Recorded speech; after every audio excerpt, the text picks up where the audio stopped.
दोस्तों, ये कहानी एक ऐसे लड़के की है जिसको अपनी स्कूल टीचर से प्यार हो जाता है और अपनी टीचर को पाने के लिए वो किस हद तक चला जाता है देखेंगे आज की इस कहानी में।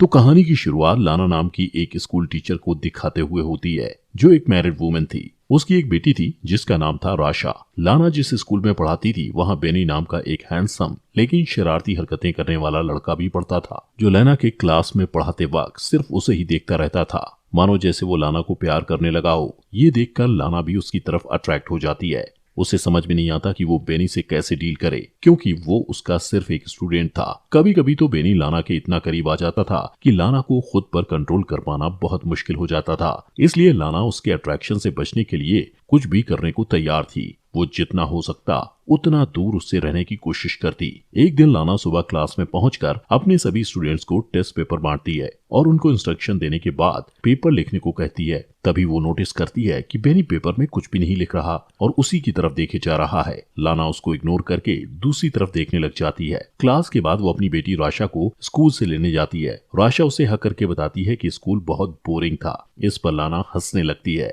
फिर वो राशा को कार में बिठाती है कि तभी उसकी नजर बेनी पर पड़ती है जो अपने डॉग को टहला रहा था। वो थोड़ी देर बेनी को देखने के बाद कार ड्राइव करके चली जाती है। अगले दिन लाना की एक स्टूडेंट जर्मी क्लास में प्रेजेंटेशन देती है। तभी लाना की नजर दो लड़कियों पर पड़ती है जो फोन पर मूवी देखकर हंस रही थी। लाना उन्हें वार्न करते हुए फोन को अपने बैग में रखने को कहती है पर वो लोग नहीं सुनती। तो लाना उनसे उनका फोन मांग लेती है और कहती है कि वो क्लास के बाद उनका फोन लौटाएगी। इस पर वेलरी नाम की लड़की लाना को फोन देते हुए उसे गंदी चुड़ैल कहती है जिसे सुनकर क्लास के बाकी स्टूडेंट्स हंसने लगते हैं। लाना उस लड़की को कहती है कि वो स्कूल अथॉरिटी से उसकी शिकायत करेगी। जब ब्रेक के टाइम लाना चाय पी रही थी तभी अचानक उसकी नजर बेनी पर पड़ती है जो वेलरी को परेशान कर रहा था। बेनी वेलरी के बैग से सारा सामान निकालकर फेंक देता है। इतना ही नहीं, वो उसकी साइकिल को भी पटक कर खराब कर देता है। इस घटना के बाद लाना स्टाफ रूम में बैठी एक दूसरी टीचर के साथ बेनी के बारे में बात करती है। वो उसे बताती है कि वो बेनी के बारे में क्या सोचती है और बेनी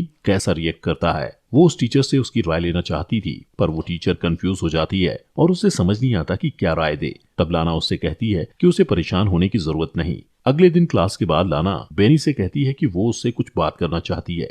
वो उसे खाली क्लासरूम में ले जाती है और बैठने को कहती है। फिर उसका हालचाल जानने के बाद वो उससे पूछती है कि उसे स्कूल में अच्छा लग रहा है या नहीं। पर बेनी उसकी किसी भी बात का जवाब नहीं देता और उल्टा लाना से पूछता है कि वो उससे क्या चाहती है। लाना उसे कहती है कि उसे उसकी फिक्र है और ये भी कहती है कि उसे अपने क्लास की लड़की के साथ बुरा बर्ताव नहीं करना चाहिए था। फिर उसे समझाते हुए वो उसके घुटने पर हाथ रखकर कहती है कि उसे कोई हेल्प चाहिए तो बताए। पर बेनी उसके हाथ की तरफ देखकर मुस्कुराने लगता है तो वो तुरंत अपना हाथ हटा लेती है। बेनी कहता है कि उसे नहीं लगता कि वो सचमुच उसकी हेल्प करना चाहती है। लाना कहती है कि उसे उसके फ्यूचर की फिक्र है क्योंकि पिछले टेस्ट में वो फेल हो गया था। लाना की बात सुनकर बेनी हंसने लगता है और कहता है कि फालतू की बातें करने की जगह वो सच बताए कि वो उससे क्या चाहती है। लाना को कोई जवाब नहीं सूझता तो वो मीटिंग का बहाना करके वहां से चली जाती है।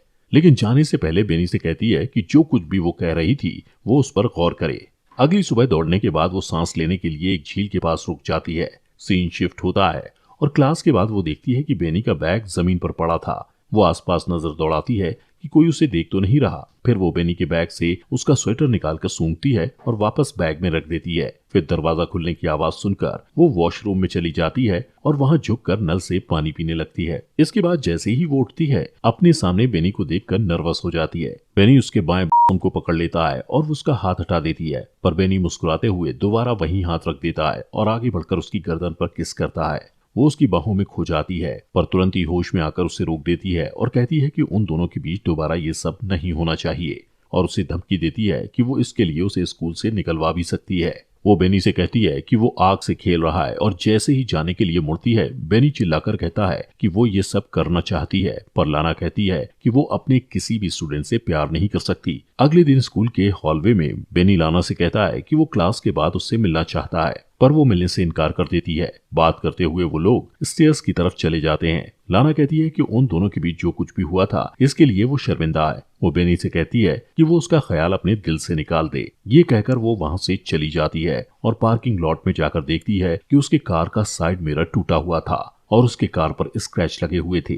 फिर वो कार में बैठकर आशा को लेने के लिए उसके स्कूल जाती है जहाँ बैठकर वो बोर हो रही थी। सीन शिफ्ट होता है और हम लाना को अपने घर पर गार्डनिंग करते हुए देखते हैं। उसका हस्बैंड वार्ड उससे पूछता है कि उसकी कार को स्क्रैच कैसे लगा, तो वो कहती है कि वो एक लैंप पोस्ट से टकरा गई थी। वार्ड उससे पूछता है कि लैंप पोस्ट से इस तरह के स्क्रैच कैसे हो सकते हैं, तो वो कहती है कि कभी कभी ऐसा होता है। फिर वो लाना से कहता है कि उसकी चाय ठंडी हो रही है और वहां से चला जाता है। अगले दिन लाना क्लास में अपने स्टूडेंट्स को इंटर्नशिप के लिए एक लेटर लिखने को कहती है और सबसे पूछती है कि किसी को कोई सवाल करना है। इस पर बेनी हाथ उठाकर उससे सवाल करता है कि क्या वो स्कूल में जॉब छोड़ना चाहती है, क्योंकि उसने उसे हेड मिस्ट्रेस के पास जाते देखा था। उसकी बात पर पूरी क्लास हंसने लगती है। तब लाना कहती है कि वो हेड मिस्ट्रेस को उसकी रिपोर्ट करेगी। इस पर बेनी कहता है कि लाना को हेड मिस्ट्रेस के तलवे चाटना पसंद है। उसकी बात पर लाना को गुस्सा आता है और वो उसके बैग को उठाकर क्लासरूम के बाहर फेंक देती है और उससे कहती है कि या तो वो क्लास के बाहर चला जाए या फिर वो खुद चली जाएगी। इसी बीच एक लड़का बोर्ड की तरफ डस्टर उठाकर फेंकता है जो लाना को हिट करते करते बचता है। ये देखकर लाना क्लास के बाहर चली जाती है और स्टूडेंट चीयर करने लगते हैं। अगले दिन जब लाना घर पर राशा को पढ़ा रही होती है तब उसका फोन बार बार बजने लगता है,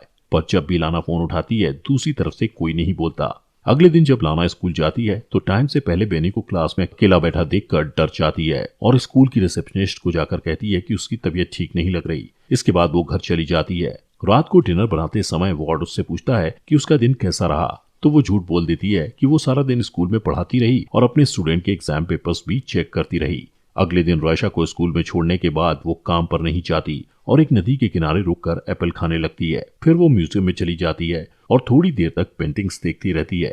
अचानक उसकी नजर बेनी पर पड़ती है। उसे वहां देखकर वो घबरा जाती है और जल्दी जल्दी वहां से निकलने की कोशिश करती है, पर लिफ्ट में उसकी मुलाकात बेनी से हो जाती है। बेनी लाना से कहता है कि वो उसे मिस कर रहा था, इसलिए स्कूल जाना चाहता था। फिर वो उसके बॉसम को छूने के लिए आगे बढ़ता है। लाना भी आउट ऑफ कंट्रोल होकर उसे 2 बार किस करने की कोशिश करती है, पर बेनी उसे रोक देता है और अपनी उंगलियों को उसकी बॉडी पर फिराने लगता है। उस रात लाना को बार बार बुरे सपने आते हैं कि उसकी फैमिली उससे दूर हो गई है और वो घबराकर जाग जाती है। अगले दिन वो चुपके से स्कूल के एडमिनिस्ट्रेटर के ऑफिस में चली जाती है और वहां से एग्जाम पेपर चुरा कर लाती है। और जब सारे स्टूडेंट लंच करने के लिए कैफेटेरिया में चले जाते हैं तो बेनी को फंसाने के लिए वो पेपर्स उसके कोट में रख देती है। अगले दिन लाना ब्रेक रूम में बैठी दूसरी टीचर से बात करते हुए देखती है कि कुछ सिक्योरिटी वाले बेनी को पकड़कर कहीं ले जा रहे थे। दोस्तों, आगे बढ़ने से पहले आपसे गुजारिश है कि अगर आपको हमारी वीडियो पसंद आ रही है तो प्लीज अपने फॉक्स एक्सप्लेनर हिंदी चैनल को सब्सक्राइब कर लीजिए, जिससे आपको ऐसी अमेजिंग वीडियोस मिलती रहें। अब एग्जाम पेपर चुराने के इल्जाम में बेनी को स्कूल से निकाल दिया जाता है।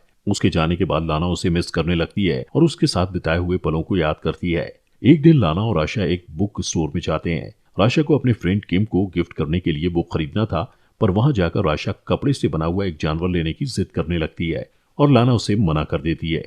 थोड़ी देर में राशा कहीं गायब हो जाती है। लाना उसे ढूंढने लगती है और 45 मिनट तक ढूंढने के बाद जब वो नहीं मिलती तो लाना सिक्योरिटी वालों से सीसीटीवी फुटेज दिखाने को कहती है। सीसीटीवी फुटेज में वो देखती है कि बेनी उन दोनों का पीछा कर रहा था। फिर वो राशा को स्टोर से बाहर निकलते देखकर पैनिक हो जाती है, पर तभी उसे वार्ड का फोन आता है कि राशा उसके साथ घर पर है। ये सुनकर लाना खुश हो जाती है और सिक्योरिटी वालों से माफी मांगकर घर चली जाती है। उस रात जब उसका परिवार सो रहा होता है तो उसे बार बार दरवाजे पर दस्तक सुनाई देती है, जो उसका भ्रम था। वो बाहर जाकर चिल्लाती है तो वो आवाज शांत हो जाती है। फिर वो दरवाजा लॉक करके इमेजिन करती है कि वो बेनी के साथ इंटीमेट हो रही है। सारी रात इसी तरह बीत जाती है और सुबह वार्ड के आ जाने से उसका सपना टूट जाता है। वार्ड और लाना एक दूसरे को हक करते हैं और इसके बाद लाना अपनी कार ड्राइव करते हुए बेनी के घर पहुंचती है। वो थोड़ी दूर पर अपनी कार पार्क करके बेनी का वेट करती है और जब वो अपने स्कूटर में आता हुआ दिखाई देता है तो लाना उसका पीछा करती है। पीछा करते हुए वो एक सुनसान जगह पर पहुंच जाती है और वहां पहुंचकर वो अपनी कार की स्पीड बढ़ा देती है और अपनी कार से बेनी के स्कूटर को टक्कर मारकर उसे स्कूटर से गिरा देती है। फिर अपनी कार को पार्क करके थोड़ी देर के बाद वो कार से बाहर निकलती है और इससे पता चलता है कि बेनी से पीछा छुड़ाने के लिए वो किसी भी हद तक जा सकती थी, यहाँ तक कि उसकी जान भी ले सकती थी। और यहीं पर मूवी खत्म हो